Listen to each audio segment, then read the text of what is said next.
Olá, Carla. Olá, meu querido, tudo bom, Manuel? Ótimo, ótimo, e na tua companhia ainda melhor. És uma das pessoas com quem eu tenho sempre muito prazer em falar, Que bom. sobretudo destes temas. E eu, na preparação deste minuto, que nunca é um minuto, como as pessoas já sabem, é só uma força de expressão, e a marca do espaço, mas eu, na preparação deste minuto, fiquei a pensar há quanto tempo é que nós nos conhecemos. E já nos Hum, conhecemos há bastante. Foi 2017 ou 18? Eu arrisco 2018. Eu acho que foi 2018. 2018, sim. Sim, coincidiu mais ou menos quando chegaste a Portugal, também. Eu cheguei em dezembro de 2016. Pois, lá está. Então, Naquele período de foi, adaptação, não é? Ainda. foi sim. Muito bem. E lá está. O exercício que eu fiz foi, sobretudo, de perceber a evolução incrível que tu tiveste em termos profissionais.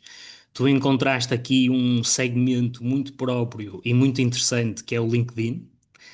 Portanto, o Uhum, posicionamento no LinkedIn, tanto de profissionais como de instituições, de empresas, organizações, e quando eu começo a pensar em employer branding de forma mais descontraída, e de temas que gostasse nestes minutos de falar, tu foste uma das pessoas que eu me lembrei desde sempre.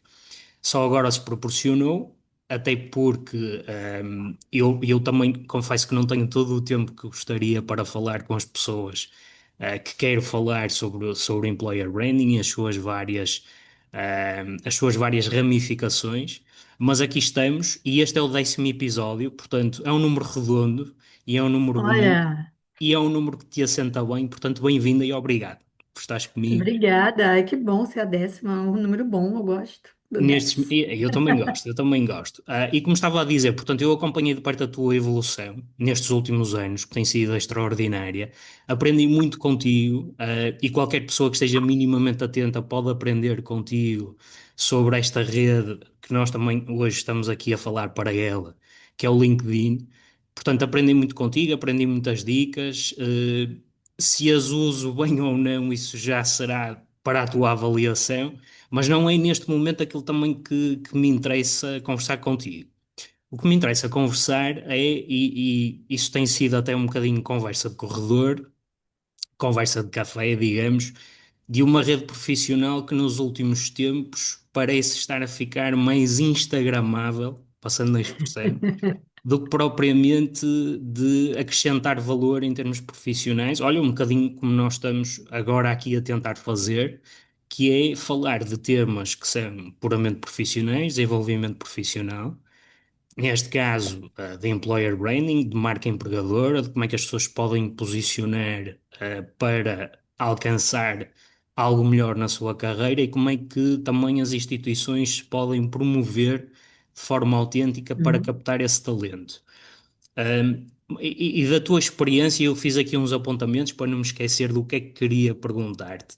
Da tua experiência, que é muita já, como é que tu tens acompanhado esta evolução da parte das instituições, das empresas, no seu posicionamento de marca empregadora no LinkedIn? Como é que tu tens visto isto?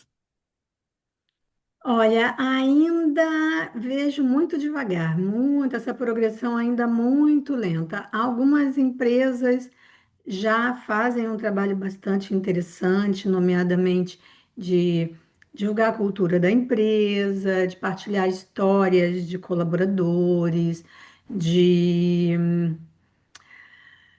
mostrar o dia a dia, envolver os colaboradores de uma forma organizada, né, juntando ali o marketing e os recursos humanos para fazer um trabalho de embaixadores da marca, mas a maioria das empresas só usa o employer, Hum, não usa o branding.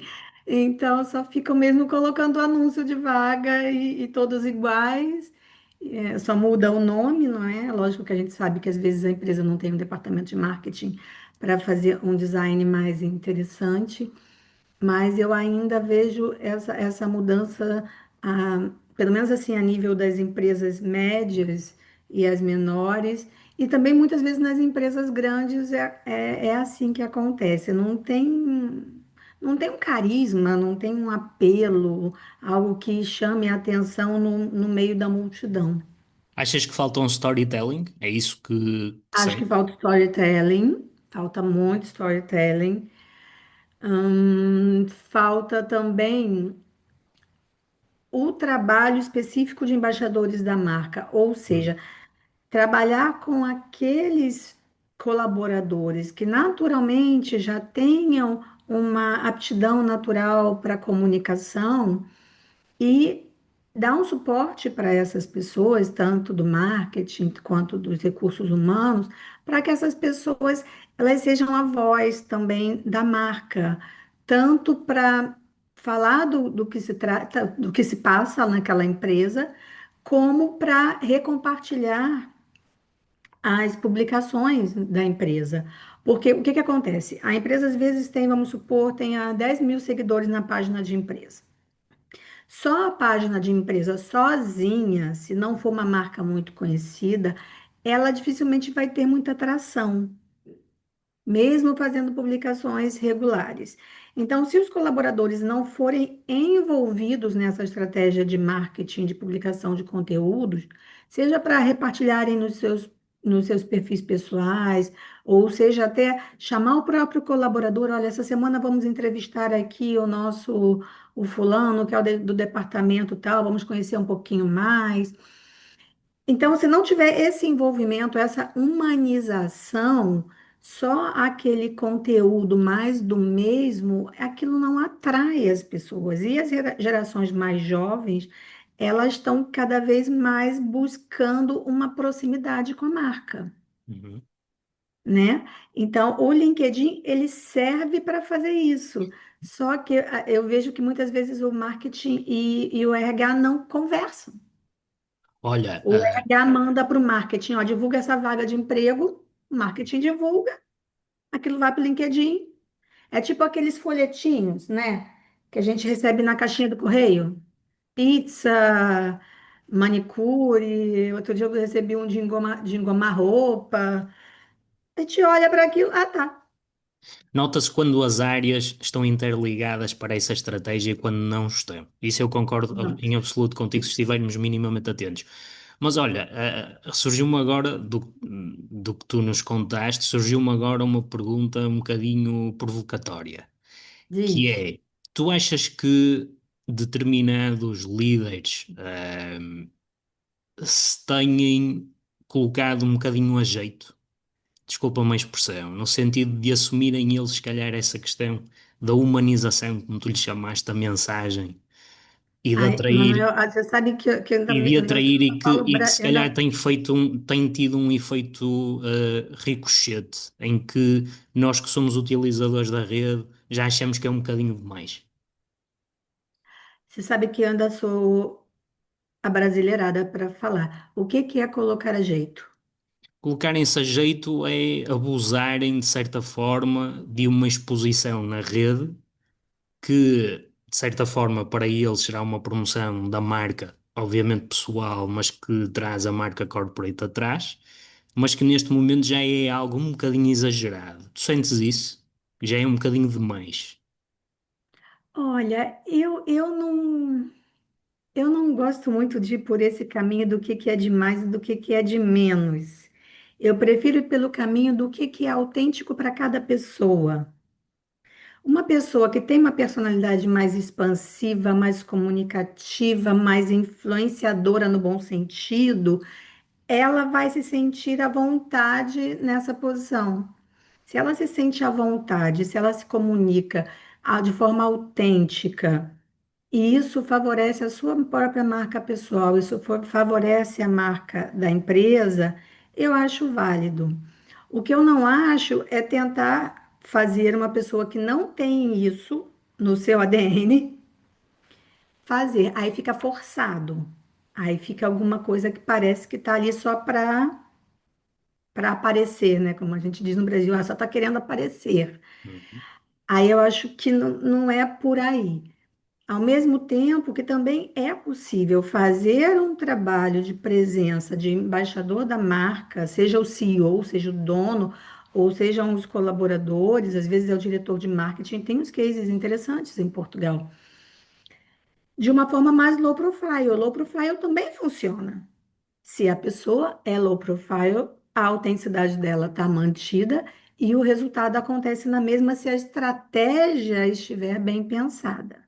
Eu acho que passa tudo pela estratégia de comunicação da marca e da pessoa e passa pela autenticidade e não pelo nível de exposição, mais ou menos, porque isso eu acho que é de cada um. Tem gente que sente super à vontade se expondo muito e tem gente que se expõe um pouquinho assim já fica super assustada, com medo, e não é?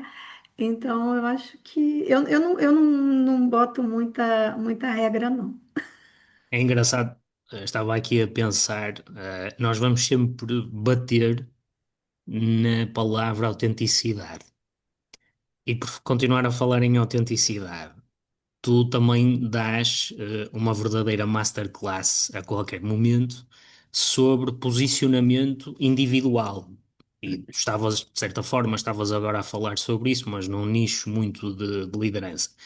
Mas num profissional que seja mais indiferenciado. Desculpem-me a expressão, mas alguém que não esteja num cargo de liderança, como estávamos agora a falar, e o profissional que, por exemplo, está a iniciar a sua carreira, ou que está a mudar, está a fazer um reskilling, está a mudar de área, algo dentro desse género. Um profissional do dia a dia, digamos, no Uhum, anonimato. Essas pessoas passam-te muito pelas mãos. O que é que uhum. tu, em termos de dicas, quais são as primeiras que lhes dás e quais são os erros que tu vês que se continuam a cometer nesse posicionamento pessoal, nessa marca pessoal? Aí nós temos aqui uma moeda com dois lados. Nós temos o lado técnico do LinkedIn e nós temos o lado humano.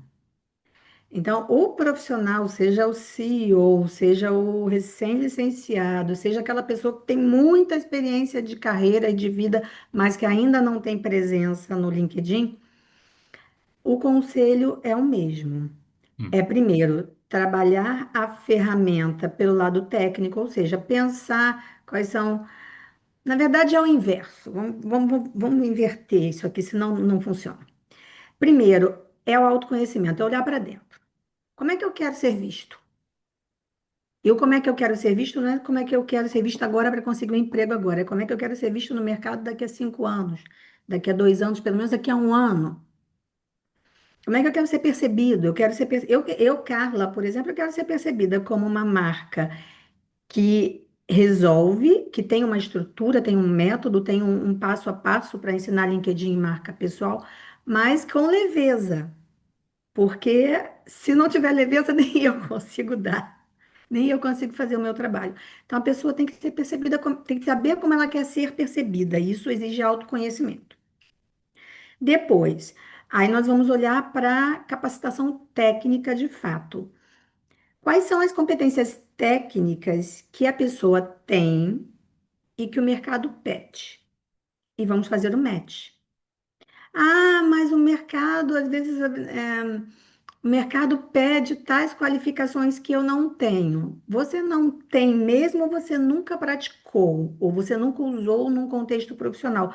Pode ser que você tenha, você só talvez não tenha tido ainda oportunidade de praticar. E aí é começar a fazer. Se eu fico um mês sem fazer arroz, 2 meses, eu fico mais.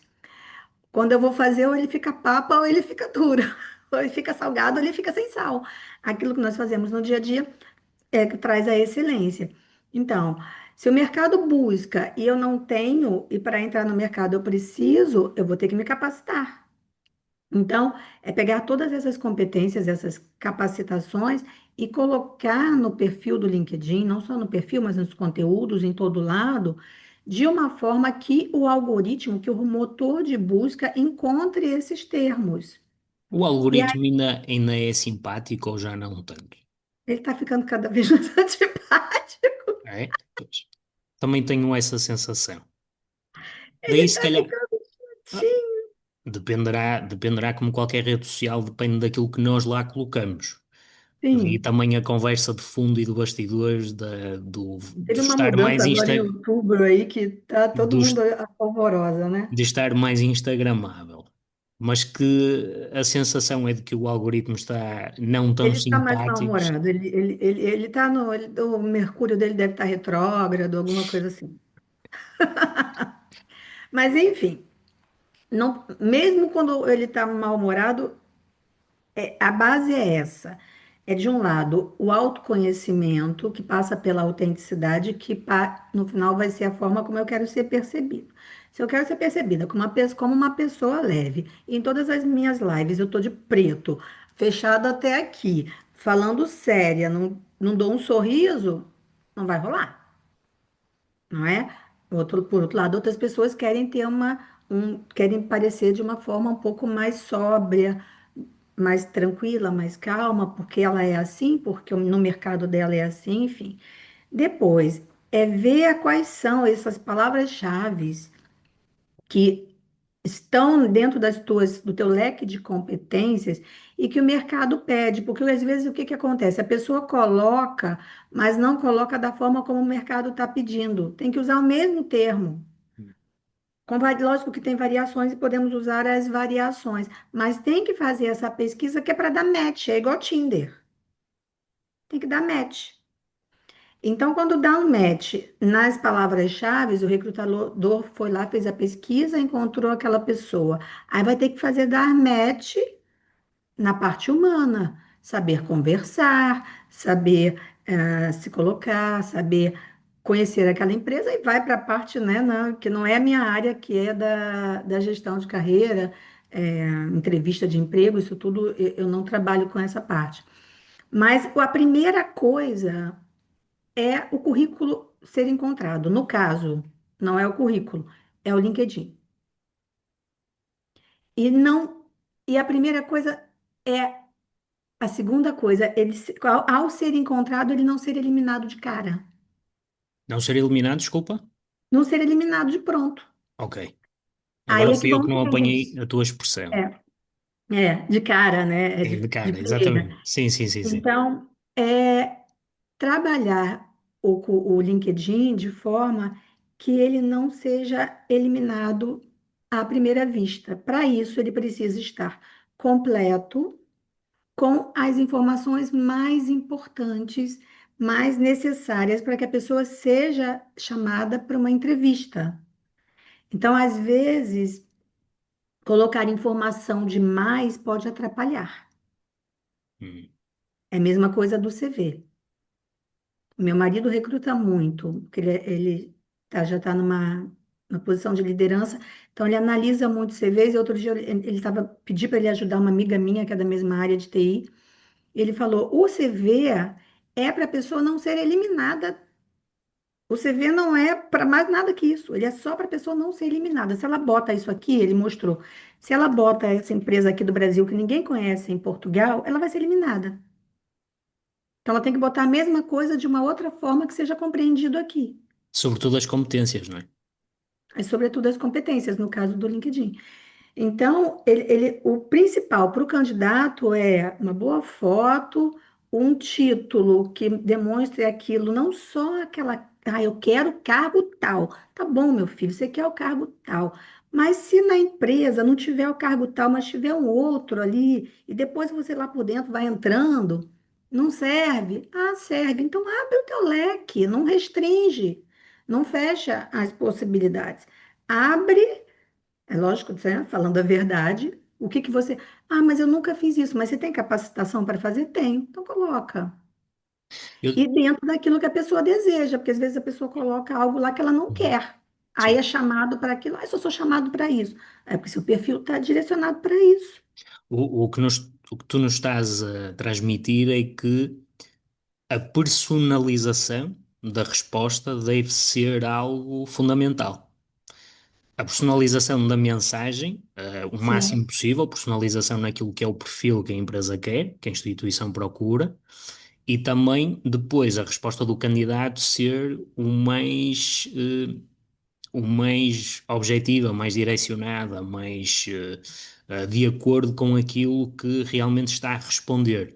Não estamos a falar numa questão de aldrabar. Mais uma expressão pesada, mas não é nada disso do que nós estamos a falar. O que nós estamos O a que falar, significa? Que aldrabar significa? significa enganar. Portanto, nós não Ah, estamos não, a não, não é dizer ao isso. candidato que ele tem que enganar o Não, recrutador. O não. que ele tem é que falar a linguagem do recrutador, Exatamente. Como é que ele dentro daquilo, consegue dentro daquilo que são as isso? suas competências. Portanto, É, dá trabalho, mas eu concordo absolutamente contigo. A personalização da resposta é o caminho, em absoluto, hoje, e que nos exato. distingue. E como é que o candidato consegue isso? Vai olhar as ofertas de emprego na tua área que estão disponíveis, ver o que está escrito ali, ver onde é que você se encaixa. O que, isso eu tenho, isso eu tenho, isso eu tenho, isso eu tenho mais ou menos, preciso melhorar, mas posso colocar. E ver o que, que o mercado está pedindo e faz. Porque aí, na hora da engenharia reversa, na hora que o recrutador estiver fazendo a pesquisa, ele vai encontrar, porque a pessoa já sabe o que o mercado precisa e já colocou o seu perfil de acordo com aquilo que está sendo necessário e que ela pode resolver dentro de uma empresa. Não é inventar coisas. Porque, por exemplo, quando eu estava em busca de emprego em Portugal, logo que eu cheguei na área da cultura, que era a área que eu atuava, o meu marido falava para mim, por que que você não aplicou para essa vaga? Eu falei assim, porque eu não tenho tudo que pedem. Não interessa, não precisa ter tudo que pede. Se você já tem 70%, 60%, manda. Uhum. Então, eu acho que isso acontece com muitas pessoas. Ah, eu não sou tão bom nisso, eu não vou botar. Porque você não é bom hoje, mas se você desenvolver, você passa a ser bom.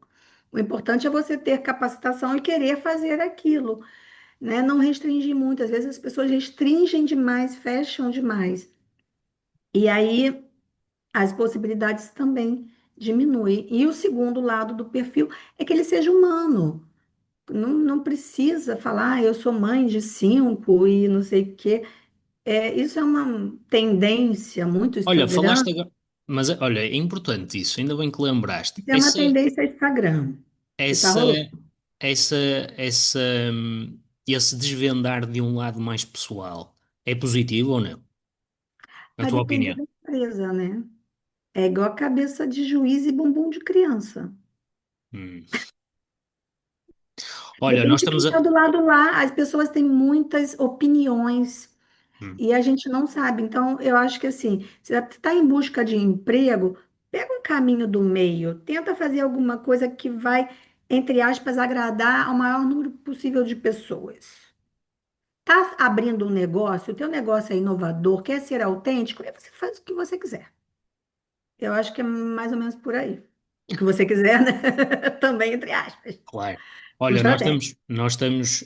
isto é o que pode acontecer quando estamos à conversa contigo, é que o tempo voa, nós não damos por ele, e aqueles 25 minutos que eu tenho como padrão para esta pausa ativa estão mesmo a chegar ao fim. Temos 2 minutos, mais coisa menos Vamos coisa. lá. E tu foste responder, eu tinha aqui vários apontamentos, tenho vários apontamentos que fui fazendo antes desta conversa, mas tu foste respondendo, sem eu precisar de puxar o assunto. Sim. Ahm, Portanto, o que é que eu gostava, como é que eu gostava de terminar esta conversa? Tu crees que ainda há algum, ou melhor, desculpa, eu ia-te fazer uma pergunta, mas não vou fazer. Vou fazer esta, Hum. que é a consistência, e a consistência neste caso estamos a falar do LinkedIn, estamos a falar da rede profissional, da exposição profissional, da nossa marca pessoal nessa rede profissional ou da marca empregadora do lado das instituições. Tu crês, e eu quase que suspeito que sim, porque ouvi-te muitos anos e ouço-te ainda a falar sobre isso. A consistência da nossa presença é o segredo? Sim. A consistência e a estratégia. Porque a consistência sem a estratégia pode levar a essa sensação que as pessoas estão tendo que o LinkedIn está virando Instagram. Porque às vezes é uma consistência vazia. Ela não é uma consistência que não é consistente. É contraditório isso, né? É uma regularidade, mas que não tem substância. Menos é mais? Eu acho que pode ser. Tem a coisa do algoritmo, que né, tem pessoas que publicam todos os dias, são muito mais vistas. Eu acho que é muito mais aquilo que é possível. Eu acho que a vida é a arte do possível. Se eu posso publicar 2 vezes por semana regularmente, vou publicar 2 vezes por semana regularmente. Se eu posso publicar todo dia, tenho facilidade de criar conteúdo todos os dias, publico todos os dias. Se eu posso fazer uma vez por semana ou a cada 15 dias, vou ser consistente nesse compromisso. Porque uma coisa que a gente acha é que uma coisa é o algoritmo. E se a gente ficar jogando pelas regras do algoritmo, é complicado porque ele muda toda hora. Mas se eu faço um post uma vez por semana, naquele mesmo dia, naquela mesma hora, bom, as pessoas vão lembrar. E um erro é achar que publicar todos os dias as pessoas vai dar, pode até dar mais resultado, eventualmente, mas as pessoas não esquecem se você ficar uma semana sem publicar. Eu esses dias estava conversando com uma amiga e ela falou: Ah, eu estou 2 meses sem publicar. Eu falei assim: Jura? Eu tenho te visto tanto lá no LinkedIn. É porque a percepção de tempo de nós que estamos fazendo conteúdo é diferente de quem está vendo do outro lado. Então, parece que nós estamos sem fazer há muito tempo, mas as pessoas estão vendo, porque não é humanamente possível assimilar toda a informação que tem ali. Então, às vezes, quando a gente publica muito, às vezes até um conteúdo vai sobrepondo o outro e as pessoas não têm, não cons- dá um, dá uma angústia, porque as pessoas não conseguem nem assimilar aquilo. Uhum. Isso Então, também poderá explicar outro tipo de comportamento, nomeadamente o fear of missing out, não é? Portanto, nós sim, publicamos porque temos receio que já não nos vejam e, portanto, mas fazemos-nos estar. não é Exatamente. mesmo por aí. As pessoas não esquecem facilmente quando elas são tocadas verdadeiramente, não esquecem. Muito bem, Carla, obrigado. É sempre um gosto enorme conversar contigo. Eu ficaria aqui, como sabes, muito mais tempo, mas a nossa pausa ativa é mesmo esta. E acredito mais uma vez que foi bom para mim, porque parei um bocadinho, conversei com quem sabe e foquei outra vez, porque todos nós desfocamos daquilo que é essencial. Portanto, obrigado por me obrigares outra vez a focar, nomeadamente nestas questões, e nestes detalhes todos que fomos falando nestes últimos 25 minutos, acreditando que também é útil, para quem nos ouviu. Tenho a certeza que sim, tenho a certeza que sim. Mais uma vez, parabéns pelo teu percurso, que é incrível, e quem o conseguiu acompanhar de perto, como eu acompanhei, o teu reskilling também é um storytelling muito poderoso, que tu fazes uso dele e muito bem. Portanto, as pessoas que te sigam, eu recomendo a muitas pessoas que te sigam, Que bom. nomeadamente até recém-licenciados ou que ainda estão agora numa lógica de mestrado. Tu és uma das pessoas que eu digo, sigam a Carla Martins, vejam o que ela faz e aproveitem as dicas que ela dá, porque são de borla e ajudam imenso. Portanto, Carla, obrigado por isso e parabéns pelo teu percurso. Obrigada, Manuel. Você sabe que convite que vem do Manuel, eu aceito na hora, depois eu encaixo, depois eu vejo como é que tá a agenda. É Obrigado. sempre assim, porque você foi uma das primeiras pessoas que abriu as portas para mim em Portugal lá, quando eu estava começando. E uma das premissas que eu tenho na minha carreira é que eu sempre vou dar prioridade, vou dar resposta às pessoas que estão comigo desde o começo. Para mim, isso é uma questão assim muito, muito forte. E você Obrigado. sabe que eu tenho um carinho enorme por você, pelo Tec Maia, pelo teu trabalho. E fiquei muito feliz de estar aqui e espero que é muita informação, né? Se alguém tiver aí dificuldade de digerir isso, me chama lá em privado no LinkedIn, que eu vou ter o maior prazer em conversar. Tu tens também esse pormenor muito positivo e que todos nós devemos seguir o exemplo, que é feedback. Portanto, pode não ser no próprio dia, pode não ser no dia seguinte, mas respondes e estás lá. Uhum. E isso também é algo que nós devemos aprender, com pessoas como tu. Obrigado, temos mesmo que ser. Obrigada. Obrigado. Um grande beijinho, Um parabéns mais uma beijinho. vez, votos de sucesso e vemo-nos por aí. certeza absoluta. Está bem? Ah, daqui a pouquinho a gente se cruza de novo por aí. Um beijinho. Obrigado, Carla. Beijinho. Fica bem.